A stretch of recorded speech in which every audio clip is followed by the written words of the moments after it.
What's up, YouTube? Now, before we get into this video, we need to set some ground rules. Strength, that's a subjective term.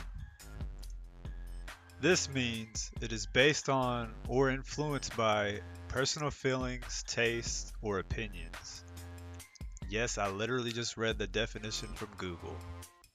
So with someone that lifts weights, strength may be the total amount of weight you can move with the big three lifts, meaning the bench, squat, and deadlift. Basketball strength, to me, is how the player is able to physically dominate the game. My list is in no particular order, so feel free to rank them in the comments below, or just let me know if you disagree with anyone on here. If you want to roast me, that's fine. Do it in the comments. First up, we obviously have LeBron James. He stands at 6'8", 250 pounds, with a 40-inch vertical. This guy is so strong, he's currently carrying the Cleveland Cavaliers basketball team and their economy. Whoo! Alright, all jokes aside, he is hands down the most athletic freak we currently have in the NBA today.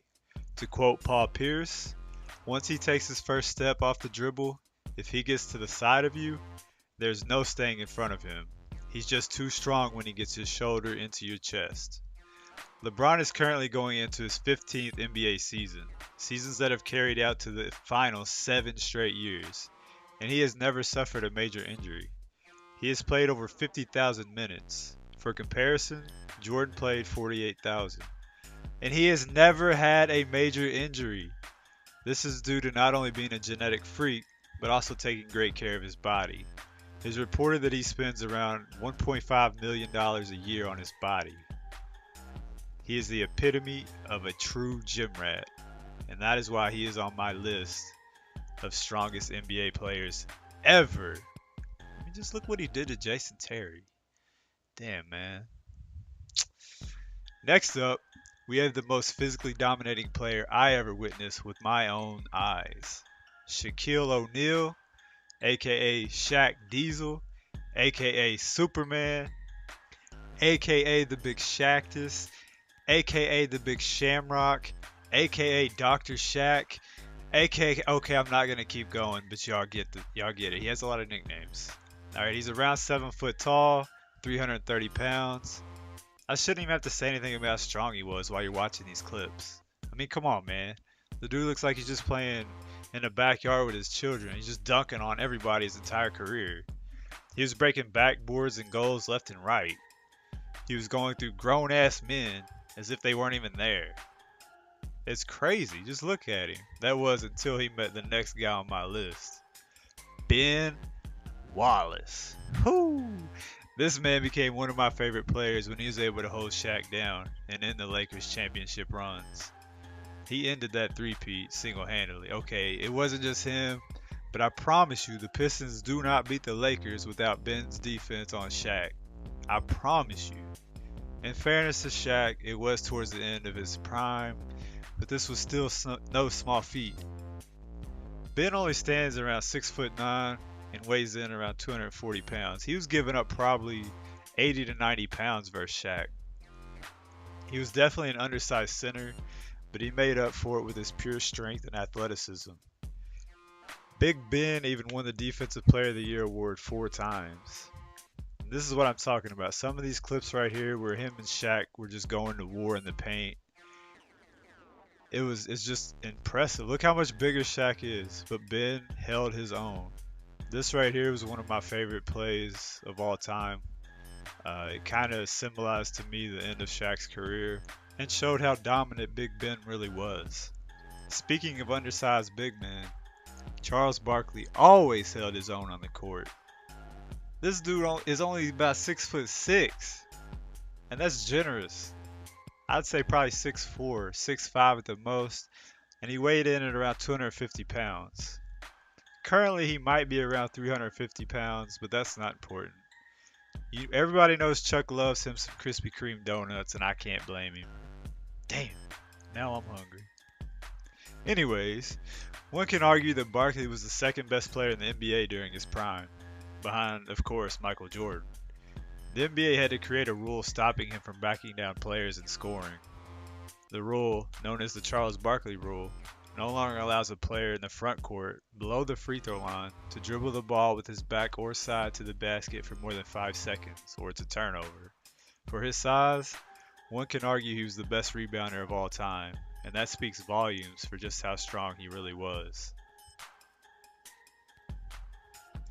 Next up, we have the mailman, KARL Malone. He stands at 6'9", roughly 265 pounds. Hall of Fame coach Jerry Sloan is quoted as saying, "KARL Malone was not a Michael Jordan when he came into this league. He made himself a great player through hard work." KARL's workouts were legendary, mind-boggling even. In 1997, he was selected as the NBA's strongest player. This poll was conducted by asking the league's strength and conditioning coaches who they thought was the strongest player. 10 out of 17 had KARL as their number one. Utah Jazz strength coach Mark McCown says he has never known anyone with the same capacity for work as Malone. It's evident that he enjoyed the weight room by his physique alone. No homo. He was so strong his elbows often did a lot of damage to his opponents. The next guy on our list, he knows that all too well. David Robinson, aka the Admiral, stood at 7'1" and weighed around 250 pounds. You can definitely argue that other players were stronger than Robinson, players such as Dwight Howard and Dennis Rodman. But like I said at the beginning of this video, my definition on basketball strength is physically dominating the game, and that's just what David Robinson did. Robinson stood at 6'6" when he served his first 2 years in the Navy and received word that he was not physically qualified as an unrestricted line officer in the United States Navy after he grew 6 more inches.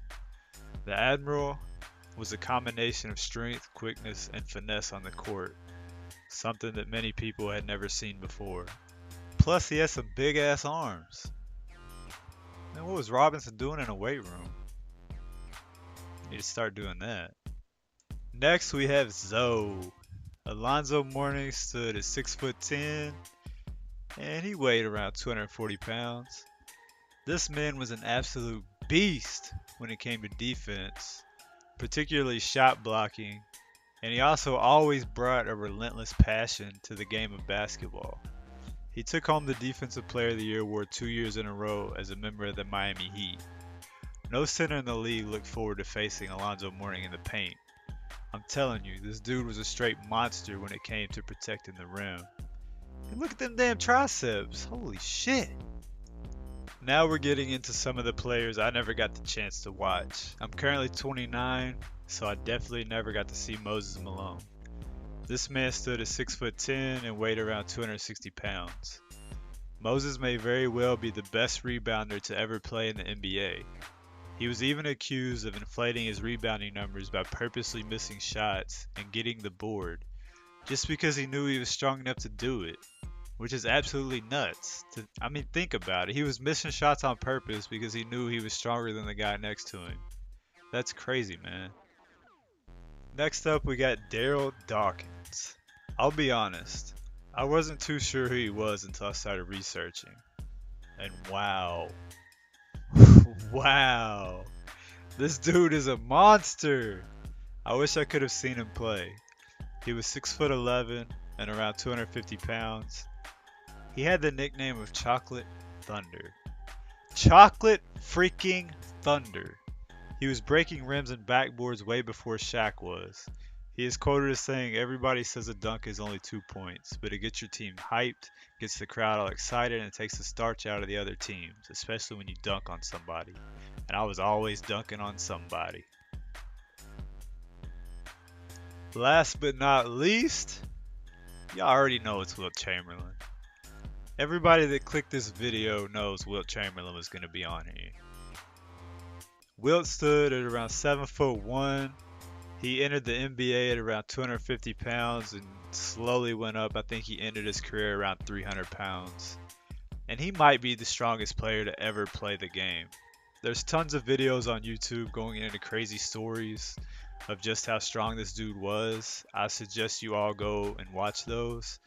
he was just a freak, man. You can argue that Wilt was the biggest athletic freak of any era, not just his. I mean any era.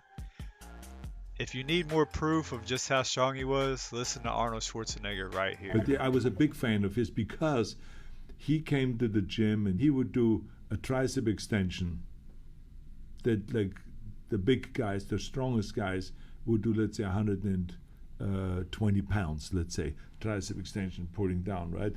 He would come and he would do 150, 170 pounds, Wilt Chamberlain. That's how strong he was. They always said he was by far the strongest person who's ever played in the NBA. Absolutely. I mean, I remember that he lifted me up like with one arm like nothing. So there you guys have it. That is my list of the top 10 strongest players in NBA history. If you disagree, let me know in the comments. If you agree, let me know in the comments. If you enjoyed the video, please subscribe, man. My first goal as a channel is to reach 100, just like Wilt.